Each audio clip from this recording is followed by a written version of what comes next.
Well, also, I just want to say that every single thing that I'm going to talk about is based on my experience, and it's also based on my process of getting the job when I did it a couple of years ago. So if the procedures have changed, please Google it, like, just to say, like, that's how I got the job.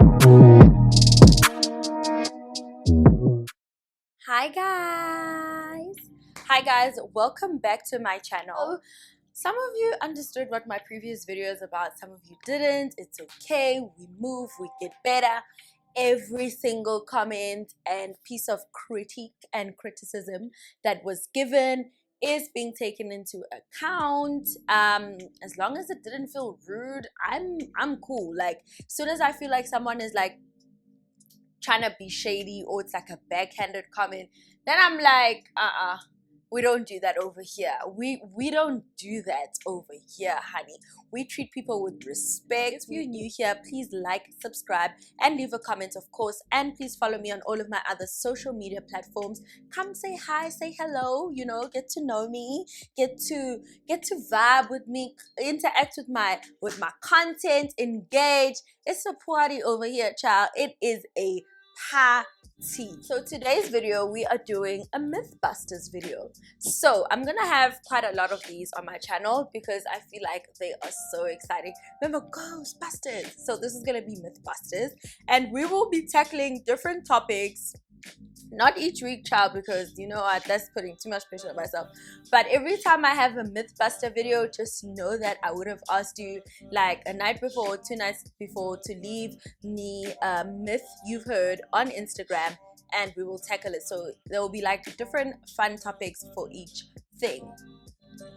So today we are tackling Mythbusters A Hostess. So if this is the video you would love to see, let's get started. So a lot of you know, if not all of you, a lot of you may or may not know that I was an air hostess before I became a social media influencer, digital creator, YouTuber, and entrepreneur. I was a hostess for 3.5 years in Dubai. I was living and working in Dubai, and it was the best thing that has ever happened to me. It was a huge blessing, and it came at the most perfect time. So with that being said, I will not mention the airline that I work for because in the contract that I signed when I was still working for them, those are one of the things that we were told we're not allowed to do PR on their behalf. They've got people for that because the internet can twist the words, so I will refrain from mentioning any names. I'll try my best to make sure that I make it clear and paint clear pictures, but I'm not mentioning any names. And also, if I don't answer your question, if you drop me a question and I don't answer, it's because of 2 reasons. One, it wasn't a myth. You just asking me something super personal about the whole situation that's directly linked to me that I don't feel comfortable answering. Or 2, legally, I'm not allowed to mention that. Or there's actually a 3, I'm not well informed about that, so I choose not to answer things that I'm not well informed about. Alrighty guys, so I'm just gonna pop up my questions. I'm gonna put my phone on airplane mode because I do not want any interruptions while I am shooting. Okay, so the first myth that is going around is that if you want to be an air hostess, especially if you are South African and you want to go overseas, you have to start local. That is false. 100% false. It's okay, false. Right? So no, you don't have to start local. You can go directly to working overseas. Okay, this is a question, and I think that it's fair that I answer it. How did you become one that traveled internationally from the get-go? I've always heard. So I was at UJ, and then there came a time in my life where the course I was doing was depressing me. I did not like anything about the whole environment. School was just an institution that had always made me feel like I'm not smart, or like I'm incompetent, or I'm not working hard enough, knowing exactly that I am working hard enough, and that's what like sort of made my depression worse. So I just decided to just stop and I was almost at the finish line, and I was like, you know what, I'm just gonna stop. I'm not gonna do this anymore. And as I said before, I applied online, and the rest is history. So that's how it happened. So I am gonna focus more on mythbusters than things that are literally about me, because I feel like me telling you the story, I've probably shared the story so many times, so I don't think that's gonna help someone who's watching this trying to apply. So if I skip your question, please don't feel offended, but I'm just trying to answer questions that will help people more than questions that are about me, that are gonna be irrelevant to a person who's actively seeking to work overseas as an air hostess. Do they really choose according to weight, body size, and type? So I'm gonna break this question down into 3. So first of all, with height, I am 1.56, 1.56. That's short, considering the fact that before we always used to believe that air hostesses need to be super tall. So what you do when you get to the open day is they put a marker on the wall, and you're supposed to be able to reach up with one hand and touch it comfortably, right? And then it doesn't matter if they don't measure you according to your height. They just do the reach test. So basically you reach up, and they have to see that you can reach up without it being uncomfortable. So for the reason for that is the hat rack storage compartments. You need to be able to close them and open them without it being a struggle. So one thing that they do advise you, if you're someone that they do want you for the job, but there's only one problem, is that you cannot reach, they advise you to do yoga. So yoga helps with your stretching, so you're able to stretch your body more. So myself, I'm able to stretch my body very well. So the reason why it was very comfortable for me to reach up is because of the way that I stretch. And I mean, they tell you come back after a year, do yoga for a year, and literally when you come back, you're so good. And then they say, okay, you've got the job. So that's the height. In terms of weight, after I had gotten the job, they weighed us, and then they sort of keep a monitor of your weight, and that's just for the uniform. So basically, if your uniform starts to feel a bit snug, and your supervisor or your purser starts to see that, okay, your uniform is becoming a bit sexy, especially because the country that I was living in is a conservative country, it's a Muslim country, you're not supposed to be super sexy or voluptuous, whatever the case may be, then they say, okay, you need to get a bigger uniform. And then if they feel like you're starting to gain even more weight than what they took you as, then they put you on a diet plan, you see a nutrition, and then there's like a program for you to be better. Because the space is so confined in an airplane, they don't want you hitting your hip or whatever the case may be on board, and then coming back and claiming to the company and say that, okay, I've got an onboard injury. And you have to understand that this is a job that requires you, the safety of people is in your hands. So more than anything, they don't look at your weight, but they look at how healthy and how quick you are and how you can move. Because in an emergency situation, child, you cannot be stuck in between the aisles. You need to be able to act fast and to move, and you need to be able to be like, listen, I'm saving people in here. Someone asked me about my favorite book. Okay, how does one go into air hostessing? Required age group. So to be an air hostess, you have to be 21 and above. That is the rules. You have to be 21 and above. You have to have a matric. You do not, and I'm shouting because I want you guys to hear me.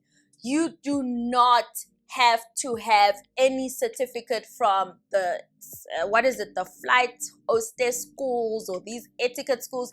No, you do not. Matric, especially for the airline that I was working for, and I've seen other airlines overseas, all they require is a matric. Some other airlines might require you to have your GCAA or your flying licenses done prior to coming to the company, but the airline I was working for, they did all of your licenses for you after training. So you did training and then you acquired your license. So even if you had those licenses, it means nothing to them. They scrap them. They tell you that, great, thank you, that's awesome, but we are going to train you according to our standards and according to GCAA, the way we like it. So that way, as a company, they are also covered, because you won't be coming with tips and tricks from other places. You will make sure that you follow the standards of the airline and GCAA and etc. etc. They just want you. I don't know if that makes sense, but they just want you, and they know what they're looking for, which is another thing. I can't tell you that when you go to the interview, you need to talk like this, you need to walk like this, because they make it clear that, guys, if you don't get chosen, we can't tell you why. If you do get chosen, we also can't tell you why. We know what we're looking for. All we require from you is to just be yourself. So basically, you get the job of, I guess, being yourself, because you don't really know. And it's such a trip, because during the interviews, like, people that you saw that you were confident that would get the job, next thing they would be like off, like they will be sent home, and you'll be like, whoa, if that person is good, what are they looking for? If a person who's so good is going home, like, then what am I? So that's the thing. And I love that, because you don't compare yourself to anyone. There's literally no pressure. You don't feel it any type of way, because it's like all of us are in the job. I know when you reach a certain age, obviously, like, they won't be able to take you. Actually, that is my personal opinion. I don't know if that's the case. If that's the case, but half of the people that I was in training with, so the people that got hired with me, not to say in South Africa, but all over the world, the ones that we arrived to Dubai with, got placed together, my training group, the oldest person there was 30 years old. How long did you take for you to get the job? Did you have any connections? No, I did not have any connections inside. I think living in South Africa is such, it has ruined us all, because in this country, you need to have a connection, you need to pray, you need to bribe someone, you need to do this to get a job, which is sickening, because there are so many people who are not working because of this. But where I was working, you don't know, I had no clue which connections am I going to have in Dubai. Child, no way. Not even Dubai, UAE. Which connections am I going to have in the United Arab Emirates? Anyways, so I didn't have any connections. It took me. So I went online. I remember I was on Google just applying to different airlines. And this was, I applied between January, February, or was it March? I don't even remember. And I only got a response in May. And the response in May was inviting me to an open day. And in the open day, all literally we had to do there was, they asked you a couple of questions like, where do you stay, sort of looking at you, and then you did the reach test. And if you could reach comfortably, everything was great, then they gave you a paper. In that paper was that you need to wait for an email that is going to invite you to the assessment day. So that was in May. May, I went to my open day, and then in end of May, I went to my assessment. And so the assessment has 3 rounds. So the first round is like the reach test, and you all reach, and basically all of that, if my memory serves me right. And then from there, people start. So if you don't get a little paper, it means you need to go home. So if you make it to that round and you have to go home, it means you have to wait 6 months before you reapply. So obviously I made it that round. And then the second round, they put you in groups and they ask you a question. They ask you like a discussion. So they tell you guys to just discuss and just talk. And then you're talking, and the recruiter is just watching you guys, doesn't comment, doesn't say anything, doesn't place them.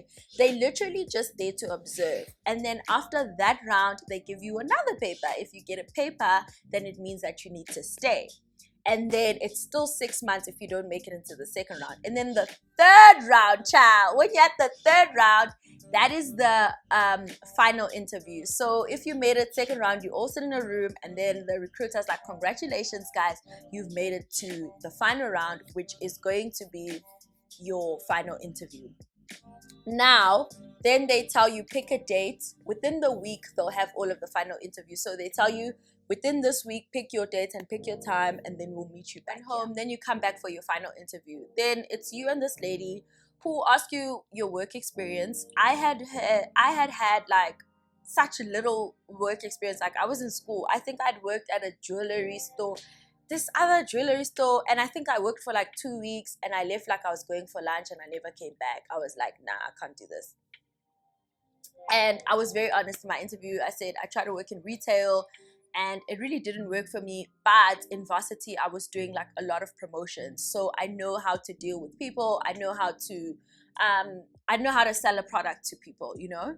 And then she was like, have you traveled before? And I guess this is just questions, just like I'm not saying this is the reason why I got the job, but I'm just taking you guys through the whole process. And then she asked me, have you traveled before? And then I said yes. When I was younger, I had traveled to Thailand and we traveled to Brazil, but I was like 11, 12, and I told her, I was like, I was so young, so I don't know if that really counts.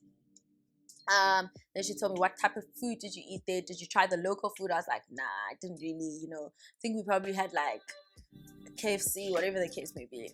And we laughed, and that was like, she's like, oh my god, you can't go to Thailand and eat KFC. And you know, we laughed, you know, it was funny.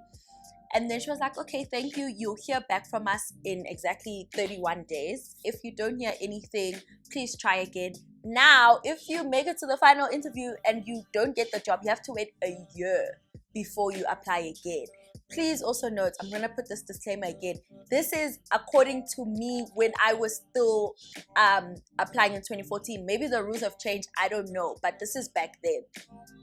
She's like, okay, you have to, so she's like, good luck, all the best.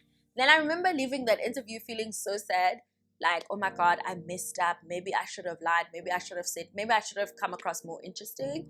But it is what it is. And I remember I waited 25 days. Yeah, it was 25 days. And then I got a call that says, congratulations, you got the job. We're going to give you a link to do an aptitude test, and we're going to give a link for you to start all of your medicals.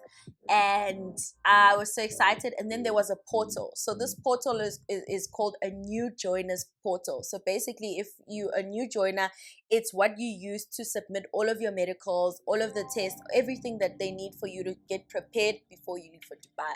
Copy of your passport, proof of residence, all of that. Your contract is sent through there. And then you have to go do your medicals. You have to go get a dental check. And this is for your medical insurance when you get to Dubai, because they don't want you to have problems with your teeth and then you get there and then you claim from them and say, oh no, I got it when I was working for the company. If you've got any cavities, anything that's not straight, you have to fix it in the country. They need you. Like if your doctor says there's stuff that needs to be fixed, you have to fix. And then you have to go to a nutritionist. Nutritionist will tell you if you're healthy, if you are if you need to eat, if you need to pick up some weight because your BMI, whatever the case may be. Then if the nutritionist says, okay, you're good to go, everything is fine, BMI, everything, then you have to send that letter. Then you have to go do all your vaccinations, yellow fever, malaria, like every single vaccination you can think of, you have to do that, and you have to get your yellow card because you cannot fly anywhere without your yellow card. So that has to be ready. And then you have to go for tests that test for every single sexually transmitted disease. And this is not for the company, but this is for the UAE.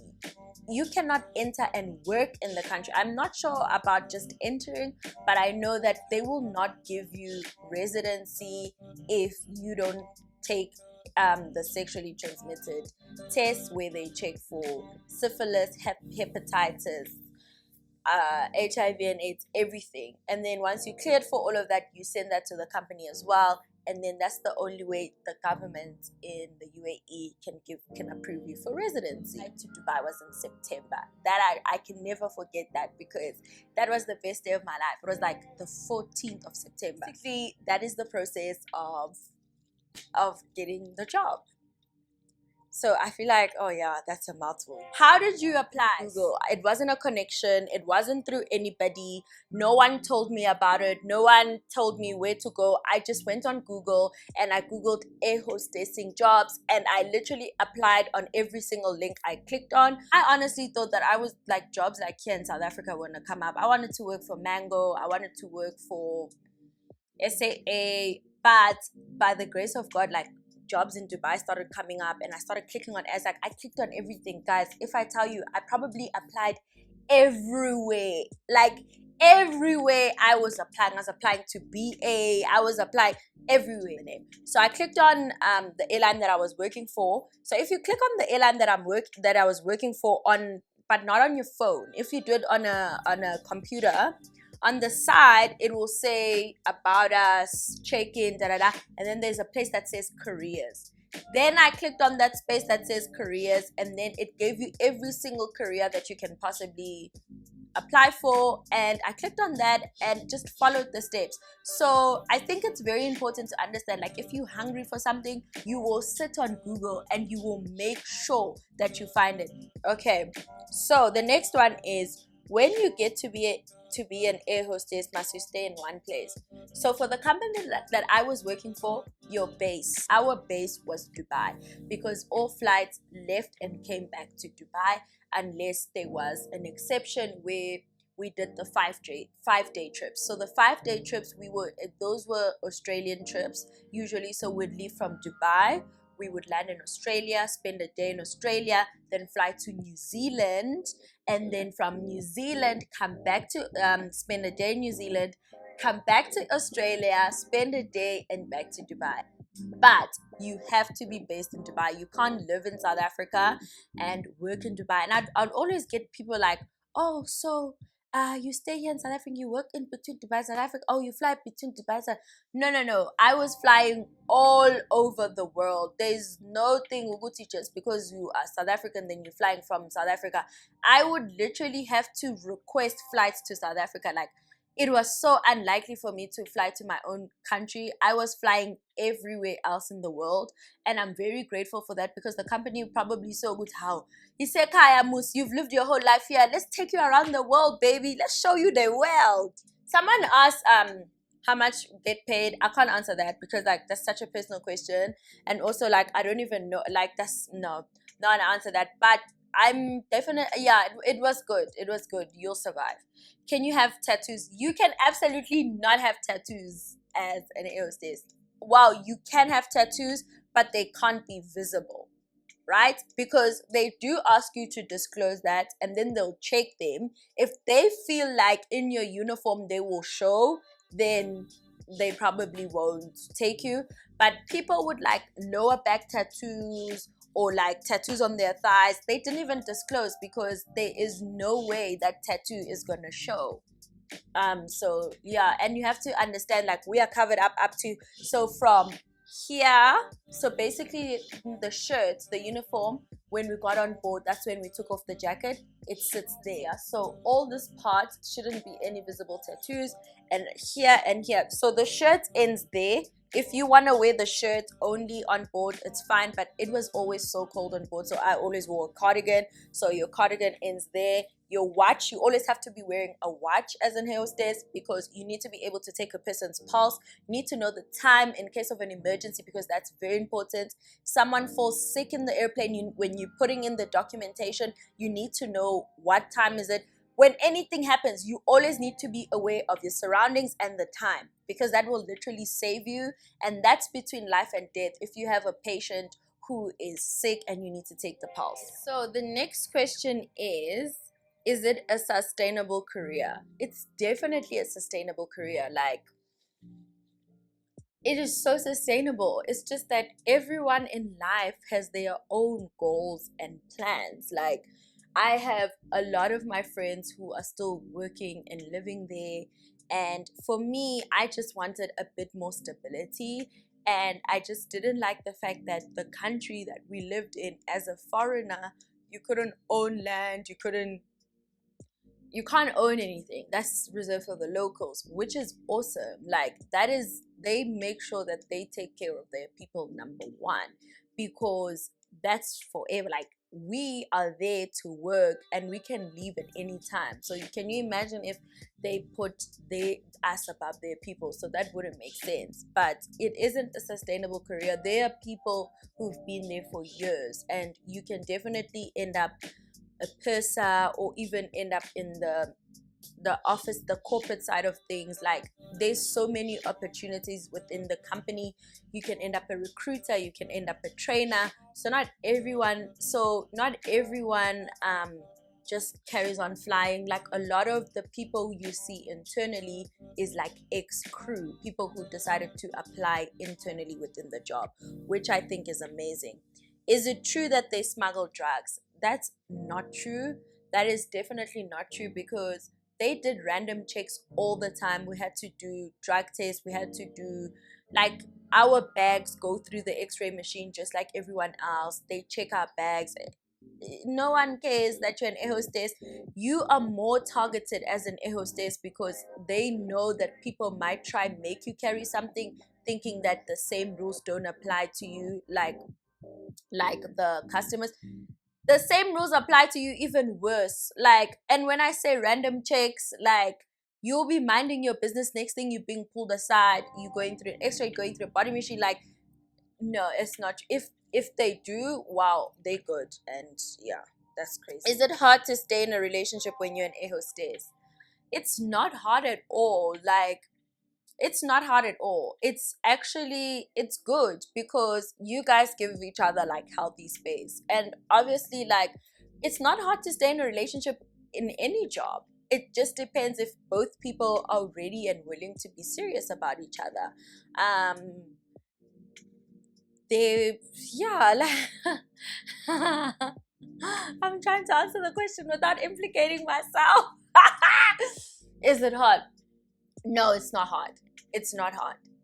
Was it hard getting into one? Just because you're skeptical of everybody, because you can't trust people, because one minute you're here, next minute you're gone. So it's also like, you don't want to get in a relationship with someone you don't trust. So also, like, I think the process of getting into one is hard, but once you in one and maintaining one is very good, because you've got your man. Like, when you land from a flight, it's either you can take the crew bus or he's waiting for you. Like, you get your text, like, you know what time you are landing, so he knows what time to expect you. Like, he'll send you, like, you'll probably text him or you'll call him before you leave whichever country and say, babe, I'm gonna be landing at this time, Dubai time. And then he's like, okay babe, I'll pick you up, or what do you want me to do? And when you're landing, you'll get a text from your boo that says, baby, I'm outside, or baby, I'm gonna wait for you at your place, or do you want to come straight to me? What do you need? Are you hungry? Those type of things. Like, it was cute, because you also look forward to seeing your boyfriend, like, after working very hard. Like, it's very nice to have your partner waiting for you there. But I would say it was nicer if the person was also based in Dubai. Then it was like awesome. But if the person is like working overseas, then obviously you guys will plan your life better. Like, you'll say, okay, my darling, this month I've got a week off. I'm gonna fly to Paris. I'm gonna make Paris as an example. I'm gonna fly to Paris, spend a week there. And also realize, like, for us, flights, we were flying for only 10% of the fee. So that's nothing. Like, we were flying for nothing. We got 90% off. So we could fly all over the world for 90% off. I would say no, it's not hard maintaining. No. Do you have to be fluent in English to be an air hostess? Yes and no. You need to be able to know the important, like, the rules of English. I hope that makes sense. You need to know the grammar, everything. You don't have to, the accent doesn't have to be right. You don't have to get all of the words right, but you need to be able to articulate yourself in a way that the customer can understand you, everyone else can understand you, especially because in case of an emergency. With that being said, so they say your matric exam, what did you take it in? Did you take it in English or did you take it in another language? If you were the people that took it in another language, you had to do a comprehension test. And then in the comprehension test, they will see how well you understand English. Fine. So you have to understand, like, majority of South Africans speak good English, right? The accent, forget about that. No one cares about an accent overseas because everyone has an accent. So that thing here, South Africa, people laugh at each other. Someone says, "Oh, I'm so nervous." That shit doesn't fly there.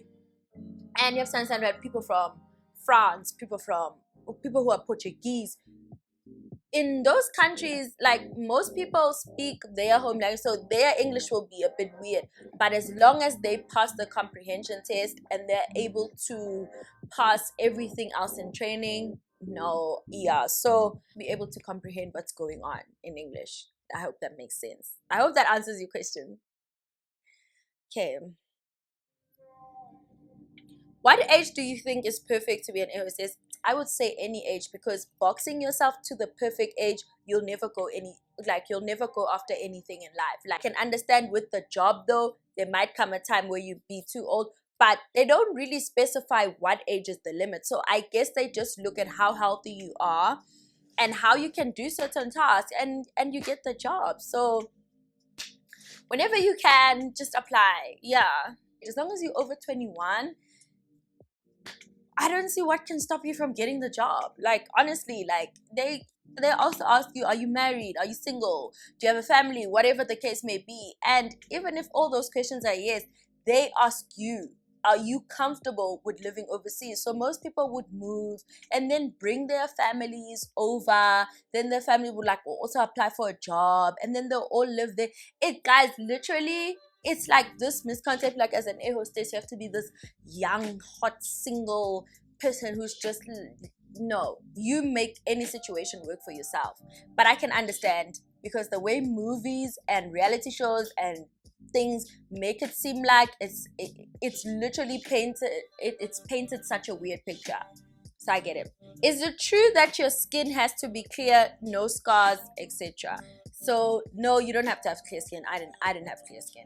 Personally, for me, when I joined the company, I was in the process of having a horrible breakout. That's actually when I found out that I have eczema. So my whole forehead was full of pimples. No one cared about that. I had the worst acne scars. I went to my training, went to everything, and then in the makeup and beauty training, they tell you this is good for your skin, this is good for They also tell you about waxing, because your arms and your legs and everything that has hair always has to be shaved, waxed, lasered, whatever the case may be. It has to be. You can't have hair. They check because they say that for some people they find it disgusting, especially when you're serving people with food and you've got hair. They don't want it. It's not me. I don't make the rules, so please don't come for me. So you have to. So they tell you like the things to use to make sure that your skin doesn't react and you don't get bumps, like tea tree oil. So you go through like a whole beauty and makeup training, which is only about 2 days. But it's very intense, and they teach you about grooming.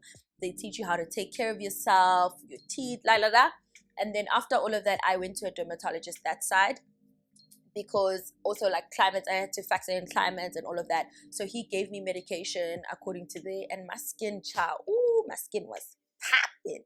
I don't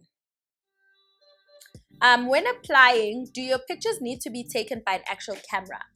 I don't know if they have to be, but I know that I did. I took professional, like full body, because you have to send in pictures of yourself. Full body picture, and then half body. What advice would you give a qualified flight attendant struggling to get a job? So the advice that I would give, I would say that take all of that experience that you have as a qualified flight attendant, put it to the side, and start presenting yourself as you. Show who you are, what your interests are. Just be very engaging, because you also have to understand, when you get on board, you have to be two people. You're the person who's in charge of safety and security, which comes first. You need to be able to be quick. If there's someone sick, you need to be there. If there's a problem with the door or passenger, you need to be there. So you need to make sure that you're always alert in terms of safety and security. And then you have to be the face of the company, because obviously you are the reason a person will come back. So you have to make sure that when it comes to customer service, you are engaging, you are polite, you smile, you inviting. So now if you're a robot, it makes it very hard for the customer to gel with you, because you ultimately give the customer its experience. So if a customer asks you for, say now, okay, I'll make an example. If you are serving chicken or beef, yes, we do serve chicken or beef, or chicken or fish, or other things, or breakfast, but I'm just making an example. So if you're serving chicken or beef and you run out of beef and you get to a customer and you say, hi sir, we've ran out of beef, I'm gonna give you chicken. That person is gonna complain, and that memory will always be in their mind. For the rest of their life, they will associate the airline with that experience. People don't remember people. People don't remember you as a person. They remember how you made them feel, right? So you have to, so now, example of a person who's engaging. Hi, sir. And then they say, I don't even know why I'm using sir. Maybe let me use ma'am. Oh, hi ma'am, hi sir, whatever. And then they'll say hi. Then you start by saying, are you enjoying the flights? And then they say, yeah, I'm enjoying the flight, da da da da. Oh, are you traveling business or pleasure? Then they say, oh, it's pleasure actually. I'm actually going on holiday. Oh, where are you going? Say now they're going to Paris. Oh, is it your first time? Maybe then it's not their first time. No, it's not my first time. I've been there a couple of times. Then if they say they've been there a couple of times, it means they know the menu. Because you have to understand, the menu is always also designed by what's popular, what people love to eat that side. Say now what's popular is beef, and you've run out of beef, so now you have to sell the chicken. Then you say, oh sir, since it's not your first time on this route, I know you always choose the beef. How about I interest you into the chicken today? If you don't enjoy the chicken, I'm gonna get you an extra drink on me. The drinks are unlimited. The drinks are free. But it's the way you're selling it. You get what I'm saying? Now you're putting in your personality. Then he's going to be like, oh, I'll hold you up to that. And you'll be like, sir, trust me. You'll enjoy it. Then you give them the chicken. You've actually got yourself out of a situation of telling this person that you ran out of beef.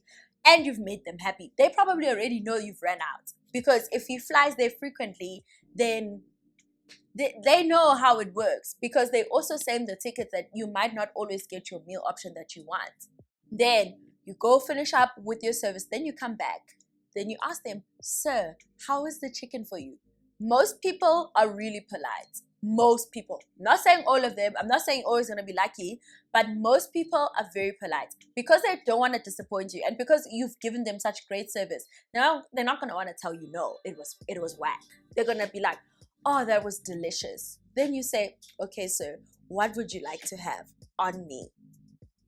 Also, now you see, all of this personality comes with training. I've trained. I've worked as an hostess for a very long time, so I know what I'm doing. But you need to be able to incorporate your personality in everything. Hence, I said in the beginning, in my interview, I said I went to Thailand and I had KFC, and the interviewer was laughing like, how can you have? I was like, girl, I wasn't about to try some stuff I don't know, but because I showed her that I can be engaging, I'm not so much of a robot, and I'm not trying to impress her. I'm also putting an element of myself. I have answered all of your guys' questions, well, majority of them. If you have any other questions, please drop them in the comment section below. Thank you guys for tuning in. Thank you for watching this video. Please like, comment, and subscribe. We are on the road to 10K. I will see you guys next time. Mwah!